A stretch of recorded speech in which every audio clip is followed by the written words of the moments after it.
jiɗen annabijo ne rokal jannate tata mo yiɗi allah ina añi ɓurɗo ha ngama sellata arrahmanu aña ɗum nanna ɗum jeyli amada ko giɗgol muhammadu fuɗɗi dente tagore fof mo fiiɗude mum tagi arsi asaman e leyɗe fof mo daraja barke mum woni ummul arwahi halgu fof mo nulal muga gayatu intiha unulaaɓe fof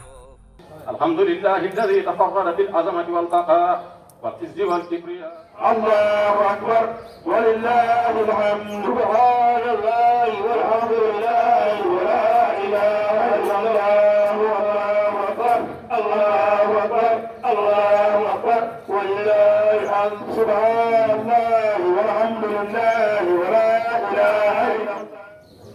allahu akbar allahu akbar allahu akbar allahu akbar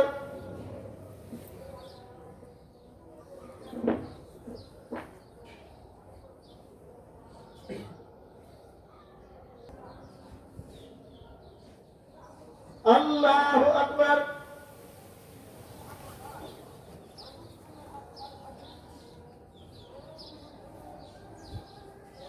ربنا ولك الحمد الله أكبر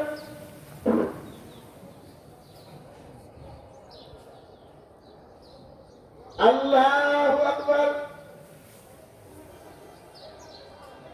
الله أكبر الله أكبر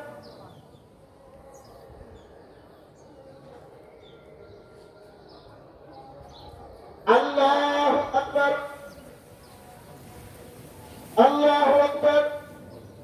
الله أكبر الله أكبر الله أكبر الله أكبر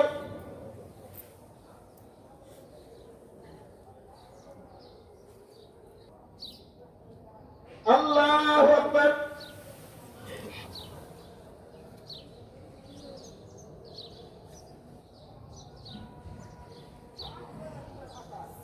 ربنا ولك الحمد الله أكبر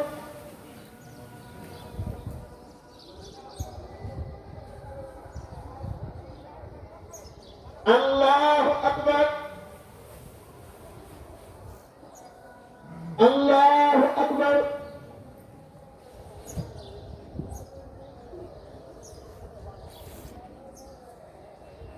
الله أكبر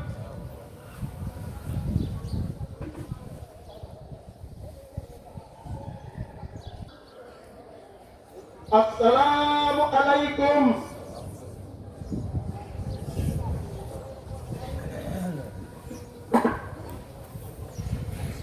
السلام عليكم ورحمة الله وبركاته بندرابي جولبه caggal salminde e yettude Allah subhanahu yettude Allah e julde nelaɗo sallallahu alayhi wa sallam eywa eɗen ñaago yo Allah jaɓan en golleji men fof yo Allah rokku en tawtede sahaji kewɗi eɗen ɓeydeɗen namen moƴƴere eywa jetten Allah no fewi de Allah rokku en tawtede manam hikka nde wonde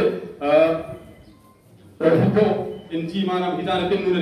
de hewɓe manam gondino e men ɗe julde e men hikka ɓe tawa koyno yoɓe e khalifa men yoɓe ɓen manam e bandiraɓe men almuɓe eɗen ñagonoɓe manam kamɓe mo khalifa ɓe yo Allah ɓeyde mabɓe yurmede Allah ɓeyde mabɓe wellude Allah tasen e barkeji mabɓe yo Allah ɓeydu annoraji mabɓe si men almuɓe kadi ene ñagoɗum yo Allah ɓeyde mabɓe yurmede Allah manam welet bi jahi rasulillahi wa ashabi so ɗum ɓenni inchallah so ɗum ɓenni to banggue manam kurɗo men hannde eɗen mbaɗi e pecce tati hen feccere wotere walla ha pecce nayyi hen feccere wotere koɗo banggue manam jigguji moƴƴi woni ko ganduɗa ko ɗum tan Allah mantiri nelaɗo Allah sallllahu alayhi wa sallam o mantiranimo gandal o mantirani ɗum mo moƴƴaji o mantiranimo jawdi o wima tan ko innaka ala khuluqin adim aɗa e jigguji tedduɗi kanko nela sa sallam haali o ɓeyni fewɗinde ɗum innama ko liɓe tammima makarim al akhlaq son ji nelani ko gandi ko timminde jigguji tedduɗi wawi waɗi o gonɗini ɗum jikku woni hunde nde ganduɗa so tawi yimɓe ɓe dañi ɗum tan gondigal ngal fewat gondigal ngal moƴƴat kadi ko jikko woni ko ganduɗa e ko woni hen e ɓuure limota ewa ina adi hen tan kañum jikko ɓuural garwanigal ngal ɗum woni so tawi manam en wonde naɗo sallah sallam sifatno manam ɓuural e jikku omo wiyanno kala moƴƴo jikku ina jogii daraja korko manam dari e korko mum ko korko mum jaɓa mboɗo o wi mbele wotte wonani on dañɓe manam baraji korka dari ɗo korko mum yimmo o wonde jikko ina hoyfina manam keeci neɗɗo ɗo banggue bakkatuji ina teddina manam baraji neɗɗo yowmal qiyam ɗo balance muɗum tatago o wonde ɗum woni moƴƴugol jikko ko barke e galleji ko barke manam e gurdam nayabo o wonde joom jikku moƴƴo ina gasanamo manam gonɗingol timmugol ina gasanamo manam inde Allah subhanahu wa ta'ala wadde manam jikko moƴƴo ko hunde barkinde so ɗum ɓenni emin ciftina on horde balɗe jeegom mon e lewru sawal woni caggal korka nde wonde nana sallah sallam wi on korko lewru korka ha timmi rewni hen balɗe jeegom e nder sawal o on wayno manam korko aduna o fof eyyi ɗum noon hono misal no dokkirɗen joni ɗo so tawi lewru a calcule manam ko balɗe capantati balɗe jeegom ɗe hen ñalawma fof on watti ɗum laabi sappo hoore manam ko lebbi sappo e ɗiɗi wadde o wayno korɗo hitande walla o wayno korɗo aduna makko fof wadde tinoɗen hen saɓɓade noon yo rewdir aɗa wawi horde ñalawma pofɗa walla balɗiɗi pofɗa yo wone nder lewru henam gueɗel gonngel ngel aywa ko faate asakal muddu hoore